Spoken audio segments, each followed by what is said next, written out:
말씀 함께 보시겠습니다. 고린도전서 15장 12절부터 22절 말씀까지, 고린도전서 15장 12절부터 22절 말씀까지 교독하여서 말씀을 함께 보시겠습니다. 그리스도께서 죽은 자 가운데서 다시 살아나셨다 전파되었거늘 너희 중에서 어떤 사람들은 어찌하여 죽은 자 가운데서 부활이 없다 하느냐?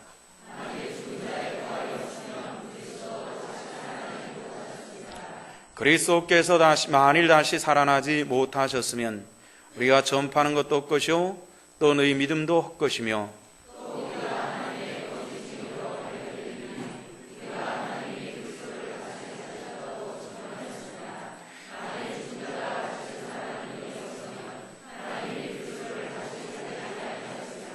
만일 죽은 자가 다시 살아나는 일이 없으면 그리스도도 다시 살아나신 일이 없었을 터이요.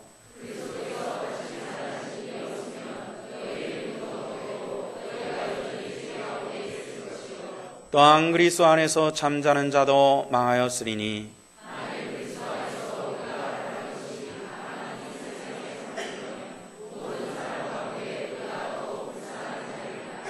그러나 이제 그리스도께서 죽은 자 가운데서 다시 살아나사 잠자는 자들의 첫 열매가 되셨도다.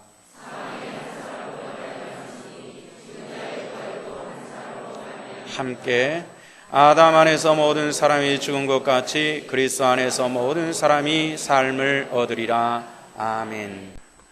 우리 기독교에는 빠질 수 없는 몇 가지 진리가 있습니다. 다른 종교하고는 매우 다른 내용들입니다. 첫 번째는 동정녀 탄생입니다. 동정녀 탄생이라고 하는 것은 사람의 육신의 정욕을 따라 사람이 태어나는 것이 아니라 성령으로 잉태된 그런 사람이 태어났는데, 그분이 하나님의 아들 예수 그리스도라는 것입니다. 여러분들 이 말씀을 여러분들 믿습니까? 여기에 믿음이 시작이 돼야 됩니다. 두 번째는 고난의 십자가입니다. 하나님의 아들 그분께서 내 죄를 위해서 고난의 십자가를 지시고 십자가에 못 박혀 죽으시고, 그를 믿는 자들에게는 하나님의 자녀가 되는 권세를 주셨다는 거죠. 이 말씀도 믿습니까? 그 다음에 세 번째는 내세입니다. 하나님의 나라, 장차 들어갈 하나님의 나라를 우리 주님께서 준비하셨다는 겁니다. 그 다음에 마지막에는 무엇이냐면 부활입니다. 부활은 무슨 뜻이죠? 죽은 자가 다시 살아나는 것을 부활이라 이렇게 얘기를 합니다. 예수 그리스도께서 다시 사셨다라는 것이 이게 부활입니다. 다음 주 4월 두 번째 주일에는 부활주일입니다. 우리가 그 부활주일 한 주간만 행사치레로 말씀을 잠깐 보고 지나갈 것이 아니라, 부활은 우리 기독교의 절기 중에서 가장 중요한 절기입니다. 성경 말씀에 보면은 혹 남을 위해서 죽는 사람은 있기는 있다. 그러나 그것이 곧 그 사람에게 구원을 베푸는 것은 아니다. 이렇게 말씀을 하는 겁니다. 우리에게 진정한 이 구원과 영생의 축복은 부활에 있다는 겁니다. 다시 사는 것에 있다는 거죠. 저와 여러분들이 예수 그리스도 안에서 영생과 그리고 살아서 믿을 때에 영원한 생명 주시는 하나님의 놀라운 축복이 우리 성도들 가운데 함께 하시기를 주님의 이름으로 부탁을 드립니다. 모든 종교에는 교조라고 하는 것이 있습니다. 교조라고 하는 것은 그 종교를 시작한 사람이라고 말할 수 있겠죠. 우리 기독교의 교조라고 말한다에는 불갑을 하나님이라고 얘기해야 될 것입니다. 그러나 우리가 다른 종교와의 비교 속에서 굳이 이야기한다면 예수님께서 교조라고 말할 수 있겠죠. 그런데 다른 모든 교조들의 이 종교를 시작한 사람들은 시신을 남겼습니다. 죽으면 무덤이 있고 그 무덤 안에는 시신이 있단 말이에요. 예수 그리스도께서도 무덤을 남겨두시긴 했습니다. 예수님께서 부활하셨다는 부활 무덤을 본 적이 있습니다. 아주 오래전에 부활 무덤을 본 적이 있는데 그 무덤이 예수님의 무덤이라고 추정할 수 있는 흔적들이 여러 군데서 발견되지만은 주님의 시신은 있지를 않았습니다. 주님의 부활에 대해서 초대교회에서부터 내려오는 이야기가 있습니다. 제자들이 시신을 옮겨놓고 부활했다고 거짓말한다. 이것이 성경에도 기록되어진 얘기고요. 많은 사람들이 예수 그리스도의 부활을 거짓말로 만들기 위해서 예를 썼습니다. 그러나 주님께서는 시신을 이 땅에 남겨놓지를 않았습니다. 그 이유는 뭐죠? 다시 사셨기 때문인 줄로 믿으시기를 바랍니다. 우리 한국 땅의 기독교와 같이 많은 신자를 가지고 있는 불교는 석가모니가 교조입니다. 이 석가모니는 세상을 떠나서 시신을 여러 조각으로 남겼습니다. 그래서 석가모니 시신 중에서 치아를 얘기할 때는 그것을 불치아라 이렇게 얘기합니다. 석가모니의 뼈 조각 하나라도 이것을 소홀히 여기는 것이 없이 이것을 불살이라 이렇게 얘기를 하는데, 우리나라에도 이 불살이, 이것을 진신살이라 이렇게 얘기하는데, 이 진신살이가 몇 점 있다고 합니다. 그 중에 하나가 요즘에 재판의 계류 중에 있습니다. 2005년도에 우리나라 박물관이 경복궁에서 용산으로 옮겼습니다. 그때 경복궁에 있던 경천사지석탑이라고 하는 이 파고다 탑을 옮겨가지고 지금 중앙박물관 그 건물 중앙에다가 아주 잘 세워놓고 유리관으로서 보존해 놓고 있는 것을 보았습니다. 이 경천사지석탑을 해체했을 때 그 안에 사리함 하나가 나왔습니다. 그 사리함 안에는, 그 사리함에는 이 불살이라고 적혀 있었습니다. 이 불살이라고 하는 것은 바로 석가모니의 그 진짜 뼈라는 겁니다. 아주 조그마한 뼈 조각이었는데 이 뼈 조각을 넣은 이 사리함을 중앙박물관 수장고에다 옮겨놨습니다. 그랬더니 조계종에서는 이것은 불교의 유물이기 때문에 불교에 돌려줘야 된다 이렇게 주장을 했습니다. 국립중앙박물관에서는 이것은 유족 안에서 나온 것이기 때문에 돌려줄 수가 없다 이렇게 주장을 하다가 최근에 조계종에서 불살이 반환 소송이라는 것을 내가지고 요즘에 아주 손톱만한 뼈조각 하나 가지고 조계종과 그리고 중앙박물관 사이에 이 반환 소송이 지금 이루어지고 있는 이런 걸 봅니다. 다시 말해서 그도 역시 세상을 떠나 죽어서 뼈조각 몇 개 남기는 것이 오늘 2500년이 흘러서 많은 사람들에게 이것을 관심을 갖는 것까지는 좋은데 이 문제를 가지고 심각한 싸움을 하고 있다는 건 참 에피소드적인 그런 얘기인데, 예수님께서는 다행히 시신을 남겨놓지 않고 부활하셨습니다. 그리고 예수님의 십자가에 못 박혀 죽으셨을 때에 그 십자가는 아주 오랫동안 보관됐습니다. 이스탄불, 지금의 이스탄불이라고 그러죠. 옛날엔 콘스탄티노플이라고 하는 그곳에 예수님의 십자가가 1200여 년 동안 보관이 되었다고 합니다. 십자군 전쟁이 끝나갈 무렵에 콘스탄티노플을 점령한 십자군에 의해서 이 십자가를 빼앗기고 말았습니다. 이 십자군이 예루살렘을 탈환하기 위한 그런 전쟁이었음에도 불구하고 십자가는 잔악한 짓을 참 많이 했는데, 이 십자가를 가져가 가지고 그 후로는 어디로 사라졌는지 그만 역사 속에서 예수님께서 달린 그 십자가는 역사 속에서 그만 사라져버리고 말았습니다. 어쩌면 그것도 다행이라고 생각될지 모르겠어요. 아마 그 십자가가 지금까지 남아있다면 아마 예수 그리스도의 말씀과 그 은혜보다는 십자가를 섬기는 종교가 될지도 혹 모르겠다라는 이런 생각을 하기 때문에 그렇습니다. 주님께서는 철저하게 당신의 흔적을 남겨놓은 것이 많지 않습니다. 뼈조각 하나 남겨놓은 것도 없고 주님께서 달린 십자가 조각 하나 남겨놓은 것 없이 전부 사라졌는데, 그러나 남아있는 것이 있습니다. 그 말씀이 오늘 저와 여러분들 가운데 남아있고 그를 믿는 자에게 하나님 자녀되게 하시는 그 축복이, 그 약속이 남아있는 줄로 믿습니다. 이 주님께서 부활하셨다 말할 때에 주님께서 부활하실 때까지 주님께서는 제자들에게 틈틈이 말씀하셨습니다. 내가 죽으면은 사흘 만에 다시 살아날 것이다. 이런 말씀을 주셨어요. 그런데 제자들이 그 말씀을 믿지를 않았습니다. 주님께서 부활하신 부활의 첫날 새 아침에 그 예수님의 빈 무덤을 본 사람은 남자들이 아니었고 여자들이었습니다. 그 중에 막달라 마리아가 예수님을 부활하신 주님을 만났어요. 그리고 제자들에게 뛰어가서 얘기를 했습니다. 예수님은 부활하셨습니다. 제자들이 믿을 수가 없어가지고 베드로를 의시한 몇 사람이 여인들을 따라가서 무덤에 보았습니다. 무덤은 비어 있었습니다. 그런데도 믿을 수가 없었습니다. 부활하셨다면 나타나야 될 텐데 예수님이 보이질 않았습니다. 그래서 갈릴리로 돌아갑니다. 나는 물고기 잡으러 가야 되겠어. 그때 몇 제자들이 그를 따라갔습니다. 주님께서 부활하시고 그 갈릴리까지 오셔서 예수님께서 당신을 보여주시고 그리고 떡과 물고기를 구워서 배고픈 제자들에게 먹여주셨던 그 역사적인 기록들을 우리는 성경 속에서 보고 있습니다. 제자들이 그렇게 주님을 만났습니다.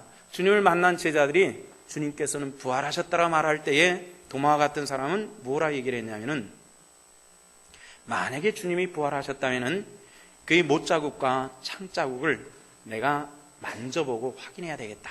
이렇게 얘기를 했어요. 그때 예수님께서 나타나셔서 도마에게 자기 손에 난 못자국과 옆구리에 난 창자국을 만져보게 하십니다. 그러면서 꼭 보아야만 믿겠느냐? 보지 못하고 믿는 자가 뭐 한다고요? 복되도다. 이렇게 말씀을 했습니다. 저와 여러분들은 그 복된 하나님의 권속인 줄로 믿으시기를 바랍니다. 보지 못했으나 우리는 말씀으로 믿고 있기 때문에 그렇습니다. 이 제자들은 이 부활하시기 전에는 설마 죽은 사람이 살아날 수 없다라는 이런 생각을 했기 때문에 뿔뿔이 흩어졌어요. 근데 부활하신 주님을 만났어요. 40일 동안 주님께서 부활하신 다음에 행하시고 그리고 감람산에서 승천하실 때에 예루살렘 안에서 그를 본 사람이 500여 명이나 되었다. 이렇게 이야기를 하고 있습니다. 부활하실 때 주님께서 하신 말씀이 있었습니다. 그 말씀은 무엇이냐면은 성령이 임하시면은 예루살렘과 유대야 사마리아 땅끝까지 이르러서 내 증인이 되라. 이렇게 말씀을 했습니다. 그 후로 제자들은 이 말씀을 붙들고 온 땅으로 터져나가서 복음을 전했습니다. 그때까지만 해도 예수 그리스도를 주로 영접하지 못했던 바울도 나중에 주를 영접했습니다. 바울이라는 사람은 특별한 의미를 갖습니다. 그는 무엇이냐면 다른 제자들과 달리 그는 신분이 꽤 그럴듯한 사람이었습니다. 학문이 높았던 사람이었고요. 그래서 예수 그리스도가 아니라면은 그 사회 속에서 굉장히 대접받고 상류사에서 멋있게 살 수 있는 사람이었습니다. 그런데 예수 그리스도를 영접하고 나서 그의 고백은 어떤 것이었냐면은 다 배설물처럼 여겼다 이렇게 얘기를 하고 있습니다. 그리고 어떻게 행동했죠? 그는 자기 목숨을 주를 위해서 드릴 각오를 하면서 온 땅을 다니면서 복음을 증거를 했습니다. 복음을 증거를 하고 그리고 로마에서 붙잡혀서 그리고 도끼로 목을 잘려서 순교를 합니다. 지금도 로마에는 사도 바울을 올려놓고 도끼로 쳤던 그런 둥그런 바위가 있는데 이 바위에다 목을 놓고 도끼로 쳤습니다. 도끼로 쳤을 때에 이 도끼가 바위에 맞아가지고 바위가 요만큼 떨어져 나간 그 자국이 지금도 그대로 보존되어 있습니다. 평생을 주를 위해서 고난당하다가 그렇게 십자가에 도끼로 순교를 당했습니다. 베드로 같은 사람도요 평생 주를 위해서 헌신을 했습니다. 바울이 순교를 당할 때 그 로마는 굉장한 이 죽음의 바람이 불기 시작을 했습니다. 베드로가 그때 그곳에서 활동을 하다가 그 체포를 피해가지고 자기 고향 유대 쪽으로 피난하기 위해서 로마에서 동쪽으로 가는 고개를 넘다가 그때는 매우 연세가 많은 노인이었습니다.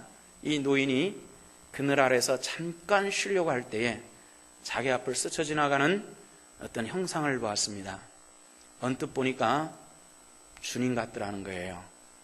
그래서 베드로가 깜짝 놀라서 그 주님을 부릅니다. 주님, 어디로 가십니까? 바로 그것이 코바디스 도미네라는 말입니다.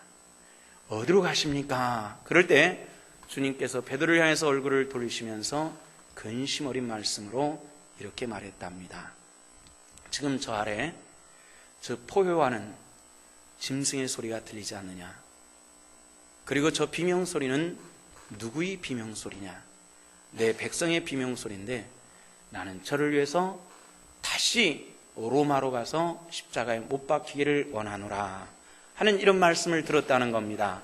베드로가 도망가든 피난하던 그 길을 돌이켜서 다시 백성들이 고난받는 그 현장으로 가서 십자가에 거꾸로 못 박혀서 그렇게 순교를 당하게 됩니다. 평생을 주를 위해서 살았던 사람입니다. 그 삶에는 잠시 잠깐이라도 육신적인 영광은 없었던 사람입니다. 그 이유는 무엇입니까? 만약에 부활이 없었다면 저와 여러분들이 한번 생각해 보시길 바랍니다.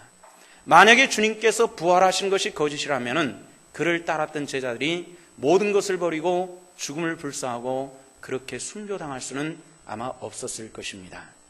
오늘날에도 기독교를 표방한 수많은 이단들과 거짓 선자들은 그들의 배를 불리기 위해서 주님을 팔을 뿐이지 고난은 없지 않습니까? 얼마 전에 가평에서 헬리콥터가 추락했을 때 거기는 문선명이 탔었다는 거 잘 알고 계시죠? 밥 한 끼를 먹기 위해서도 예수 그리스도를 팔고 헬리콥터를 타고 다니는 사람입니다.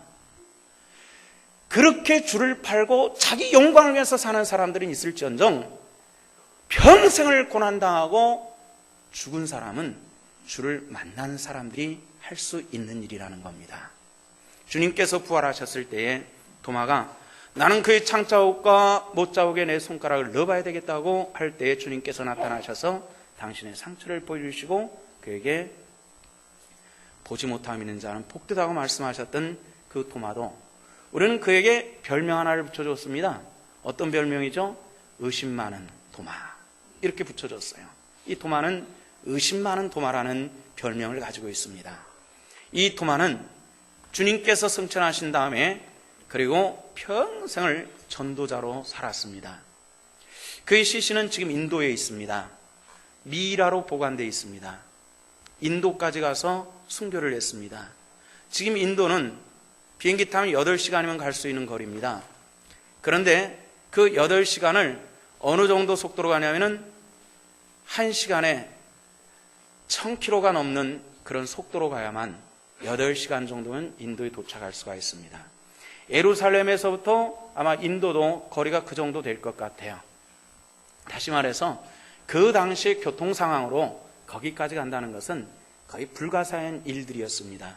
그런데 그 2000년 전에 도마가 인도에까지 갔습니다.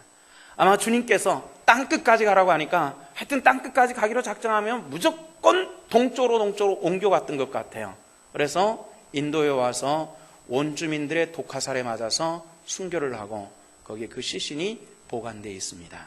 그런데 참 흥미로운 것은요, 도마가 한반도까지 왔다라는 이런 주장들이 몇 년 전서부터 제기가 되기 시작하는 겁니다. 그 흔적들이 있다는 거예요. 그래서 작년에는 여기에 연구를 하는 학자 한 사람하고 몇 사람의 목회자들이 답사를 했습니다. 저도 그 답사를 2박 3일 동안 도대체 이게 웬 뜬금없는 소리인지 이런 생각을 하면서 답사를 쭉 했습니다. 2박 3일 동안. 그런데 심증은 가는데 물증이 없다라고 하나요? 뭐 이런 비슷한 거예요. 근데 물증도 있긴 있어요. 그런데 뭐가 없냐면 역사적으로는 기록이 남아 있어야 되는데 기록이 없는 겁니다. 영주에 가보니까 한 산빛 아래 한 10여 년 전에 발견된 돌에 양각화가 된 이 석상이 하나 있어요. 근데 그 석상을 아무리 이리 보고 저리 둘러봐도 우리가 석상이라고 그러면 보통 부처상이라고 생각하는데 그건 부처상이 아니에요. 이리 보고 저리 둘러봐도 아무리 봐도 우리가 지금까지 보았던 부처하고는 전혀 다른 모습이에요. 그런데 흥미로운 것은 그 석상 옆에 히브리어로 토마라고 쓰여 있는 거예요. 토마. 이 히브리어는 지금 이 동북아시아권에는 전혀 없는 그런 글자거든요. 모양이 그런 모양이 없어요. 그런데 토마라는 글자가 딱 쓰여 있어요. 저는 신학교 다닐 때 히브리어를 공부를 했으니까 그건 읽을 수 있죠. 토마라고 이렇게 쓰여 있고요. 또 아주 흥미로운 것은 그 밑에 세로로 지전행 이렇게 쓰여 있어요. 지전행이라고 하는 것은 뭐냐면은 땅을 전부 돌아다닌 사람이란 뜻이에요. 그러니까 도마가 아마 동쪽으로 추측을 해본 것들은 한반도까지 와가지고 한반도 와보니까 더 갈 데가 없었던 그런 모양이에요. 그래서 지전행이라고 이렇게 딱 쓰여놨는데 또 아주 흥미로운 것은 저는 김해김 씨거든요. 김해김 씨의 시조는 김수로 왕이에요. 가야 왕이었죠. 근데 김수로 왕의 부인은 누구냐면 허황옥 왕비예요. 허황옥 왕비라고 하는 사람은 누구냐면은 인도 아유타국의 공주였어요. 그거는 틀림없는 사건이에요. 아유타국 공주가 인도의 아유타국 공주가 지금서부터 1970년 전쯤에 어떻게 가야까지 와가지고 김수로 왕하고 결혼할 수가 있느냐. 도무지 풀려지지 않는 미스테리예요. 이게 역사적인 미스테리예요. 그런데 이걸 연구하는 사람들은 뭐라 얘기냐면은 도마가 허황옥 왕비하고 김수로 왕하고 중매를 하는 바람에 딱 그 시대 사람이거든요. 그렇게 결혼했다 그러는데 또 아주 재미있는 게 있어요. 저 하동에 가니까 도마성이라는 게 있어요. 도마성이라고 하는 것을 가서 보니까 성을 쌓긴 쌓는데 묘하게 쌓았어요. 우리가 표현이 잘 안 돼요. 지금까지 본 한국의 성하고는 매우 틀린 성인데 그게 인도 성곽을 쌓는 방법과 똑같은데 도마가 와서 성곽 쌓는 것을 감독해서 쌓았다라고 하는 추정을 하는 그런 거예요. 이번에 인도를 가가지고 성을 보면 가까이 가서 전부 관찰을 했어요. 그랬더니 성 쌓는 방법이 옛날 인도 성 쌓는 방법하고 도마성 쌓는 방법하고 같은 방법을 가지고 쌓더라는 이런 신기한 것을 봤는데, 그래서 가야가 있었던 그 주변을 2박 3일 동안 쫙 훑어가면서 전부 뒤져봤는데 십자가 문양들도 나오고요. 여러 가지 흔적들이 있는데 도무지 문헌적으로 해결할 방법이 없어가지고 방법이 없더라는 이런 결론을 맺고 그 답사를 마친 적이 있었습니다. 만약에 그것이 사실이라면 도마는 의심 많던 도마가 자기 평생을 주를 위해서 헌신한 한반도까지가 아닐지라도 인도에까지 왔었다라는 이 분명한 역사적인 사건과 물증과 기록들을 볼 때에 도마는 부활의 주님을 만나지 못했다면 그렇게 할 수 없었다는 겁니다. 만나지 못했다면 있을 수 없는 이 엄청난 일들을 도마는 해왔다는 거죠. 그런데 오늘 성경 말씀의 중심은 어디냐면은 고린도입니다. 고린도 사람들입니다. 고린도 사람들은 어떤 사람들이냐? 고린도서 12장에 보면은 이 사람들은 은사가 많았습니다. 많은 은사를 가지고 있는. 우리는 은사가 많으면 그 사람 믿음 좋다고 생각하는데 의외로 은사 많은 사람들 중에서도 믿음의 핵심이 없는 경우들이 때로 있더라는 겁니다. 우리 성도들 가운데서 방언의 은사 받지 못해도 염려하지 마십시오. 특별히 부러워할 필요도 없습니다. 분명한 것은 예수 그리스도의 부활의 사건이, 그 믿음이 여러분들의 영혼의 중심에 있기를 주 이름으로 부탁을 드립니다. 그런데 이제 예수 그리스도께서 이 부활하셨다는 것은 고린도 사람들이 믿을 수가 없었어요. 은사가 많고 기도를 하고 그랬지만은 주님께서 우리를 위해서 십자가 못 박혀 죽으시고 뭐 이런 것은 다 믿겠는데 사람이 어떻게 다시 살아나? 이런 생각이었습니다. 의외로 그런 생각을 하는 사람들이 많아요. 근데 왜 그랬느냐 하면은 이 사람들은 그리스 신화가 그들의 민속 신앙이었습니다. 그리스 신화에는 사람이 뭐 신들끼리 싸우고 뭐 이런 것은 있어도 다시 사는 이런 것이 없는, 이것이 그리스 신화의 바탕입니다. 그러니까 그들은 그 민속 신앙에 빠져가지고 예수께서 다시 사는 것에 대해서 부정을 하는 겁니다. 우리들도 때로는 신앙생활할 때 우리 민속 신앙에 빠져 있는 그런 경우들을 때로 볼 수가 있어요. 마치 십자가도 집 벽에다 탁 붙여야만 절대 악기가 안 들어오는 것처럼 이거는 기독교 신앙이 아닙니다. 십자가를 목에 걸어야만 되는 것처럼, 또 어딜 가도 읽지도 않을 성경 요만한 거 꼭 주머니에 넣고 다녀야만 악기가 물러가는 것처럼 생각하는 것은 진실한 기독교 신앙이 아니라는 겁니다. 진정한 기독교 신앙은 하나님의 말씀이 내 영혼 속에 있고 나를 새롭게 하는, 내게 생명 주시는 하나님의 은혜가 바로 그것인 겁니다. 고린도 사람들은 부활이 없어 이렇게 말하는데 사도 바울은 부활은 있어, 내가 부활의 주님을 만났어 이렇게 얘기하는 겁니다. 만약에 너희들이 부활이 없다면 너희 믿는 것도 없것이요, 우리 믿는 것도 없것이요, 우리가 전하는 것도 없것이요, 부활이 있을 때에 우리 믿는 것과 우리 전하는 것이 진실된 것이란다, 이렇게 말씀해 주시는 겁니다. 부활의 신앙이 저와 여러분들의 있기를 원합니다. 부활의 신앙입니다. 그런데 로마서 5장 10절에서는 무엇라 말하냐면은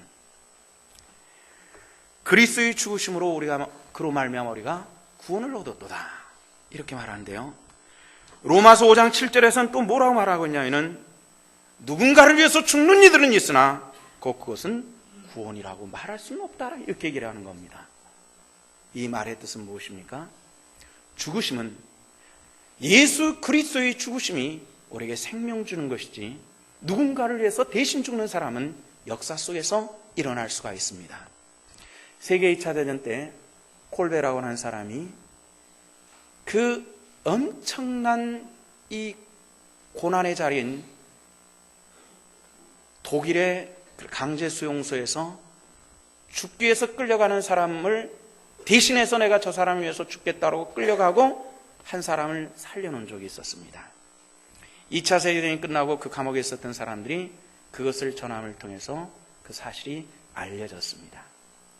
한 사람이 죽음을 향해서 끌려갈 때에 내가 여기 올 때에 내 아내가 딸을 낳은 것을 봤습니다. 내 노모가 아직 살아있습니다. 내가 죽으면 내 딸을 볼 수 없고 내 어머니를 누가 돌보겠습니까? 막 울부짖고 안 끌려가려고 할 때 콜베라는 사람이 끌고 가는 간수에게 여보시오, 저 사람은 살아서 해야 될 일이 많다고 하는데 특별히 나는 기다리는 사람이 없으니까 내가 대신 죽으면 안 되겠어? 그래가지고 끌려가서 죽었다는 겁니다. 그래서 딸의 얼굴을 봐야 되겠다는 사람이 딸의 얼굴을 봤는지 안 봤는지는 모르겠지만은 그 사람이 육신으로 당분간은 살았을 겁니다. 그러나 그에게 영혼의 생명을 준 것, 영생을 준 일은 아니라는 것입니다. 우리에게 영생 주시는 이름, 그 죽음은 오직 하나밖에 없습니다. 누굽니까? 그 말씀 믿습니까? 오직 예수 그리스도, 그분만이 우리에게 생명 주시는 이름을 가지고 있고 우리에게 놀라운 하나님의 축복과 은혜를 우리에게 허락해 주신 줄로 믿습니다.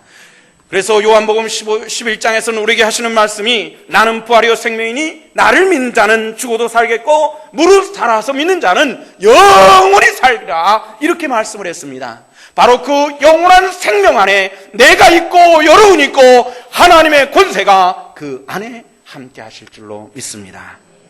그래서 우리는 영원한 생명 가진 사람들은 이제 우리 안에 가지고 있는 소망이 있어야만 합니다. 그것은 무엇이냐면은 내세에 대한 소망입니다. 종교에는 내세라고 하는 것이 세 가지 개념으로 나타납니다. 하나는 뭐냐면은 우리 집단, 이 종교 집단에 들어오면은 죽지 않는 거야 이렇게 얘기하는 사람들인데 한 10여 년 전에 영생교 교주가 자기들 집단에 들어오면은 죽지 않는다고 그랬습니다. 그런데 나중에 들어와서 보니까 죽는 사람들이 있거든요. 그것에 대해서 대항하는 사람들을 끌어다가 양지 쓰레기장에서 죽인 적이 있었습니다. 그게 시신이 발견돼 가지고 수사가 진행될 때 갑자기 그 교주 조기성이라는 사람이 죽지 않는다는 지가 심장마비로 죽어버렸어요. 아이러니하죠? 두 번째는 윤회입니다. 사람이 죽어서 사람으로 태어날 수도 있고 짐승으로 태어날 수도 있고 사람의 생명은 수레바퀴처럼 굴러간다라는 신앙인데 이것은 힌두교나 불교적인 개념입니다. 이번에 인도를 여행을 하는데 벌써 한 35도를 이렇게 넘어가기 시작하니까 초봄에 인도를 갑자기 들어가니까 죽게 더워요. 아주 더워요. 근데 체력이 막 떨어지는데 먹을 게 마땅치 않아요. 그 사람들은 달이라고 하는 이 뭡니까? 팥 같은 것에다가 녹두죠. 녹두에다가 카레를 넣어가지고 그걸 삶은 것을 달이라고 그러는데 달에다가 짜파띠라고 하는 아무것도 가하지 않는 이 밀 빈대떡을 찍어 먹는 게 주식이에요. 근데 우리 한국 사람은 그렇게 먹어서는 특히 저는 못 살겠더라고요. 아주 힘들어요. 그래서 어디 좀 고기 좀 먹을 데 없나. 아무리 끼웃거려도 고기 파는 데가 없어요. 고기 파는 데가. 손은 티글거리는데 그걸 잡아먹을 수는 없고 참. 그래서 딱 2번 고기를 먹었는데 한 번은 닭고기를 먹었는데 먹어도 요만큼 한 점 먹었고요. 염소고기를 먹었는데 그것도 요만큼 한 번 먹었고요. 먹을 게 없더라고요. 그런데 주변에 고기 참 많아요. 개들도요 무지하게 많아요. 멍멍탕 좋아하시는 분들 인도 괜찮습니다. 소도 엄청나게 많아요. 참 많은데 못 먹어요. 그 이유는 뭐냐면은 이 사람들의 그 신앙관이 그렇습니다.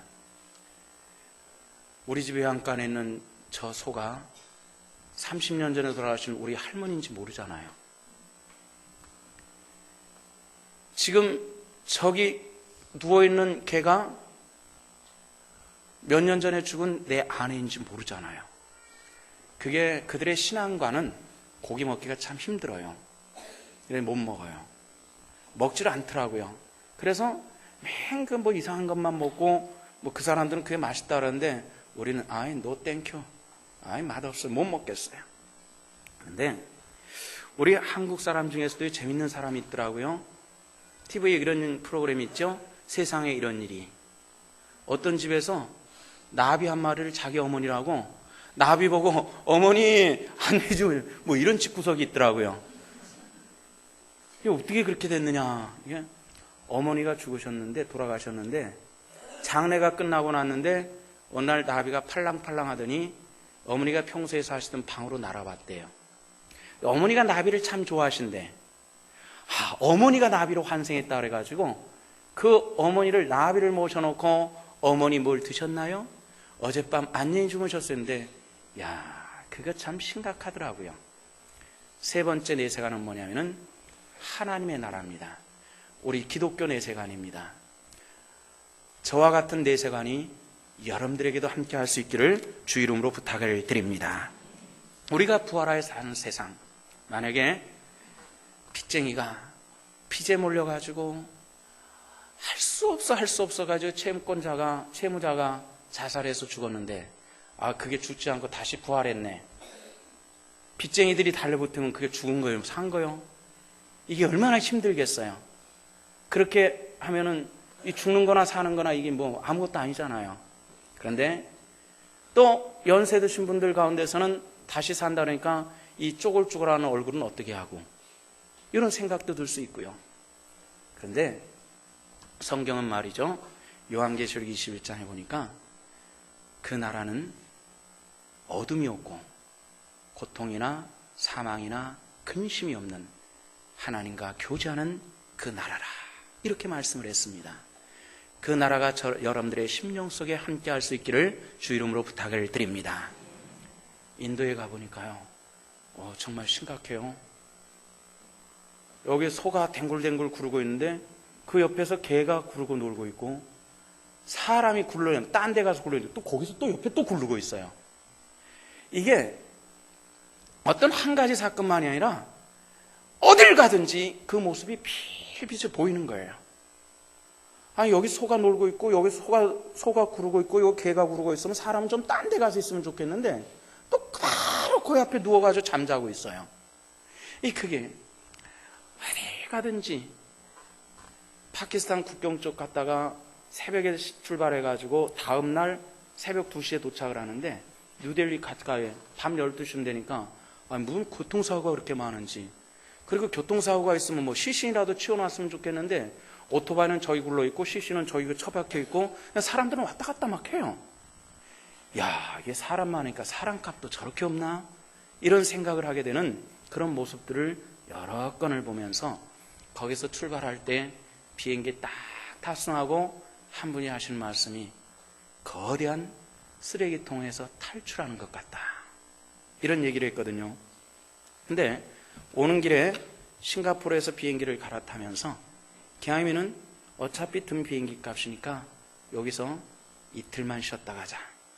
그래서 싱가포르에서 내려서 인도네시아를 잠깐 갔습니다. 바로 그 옆이거든요.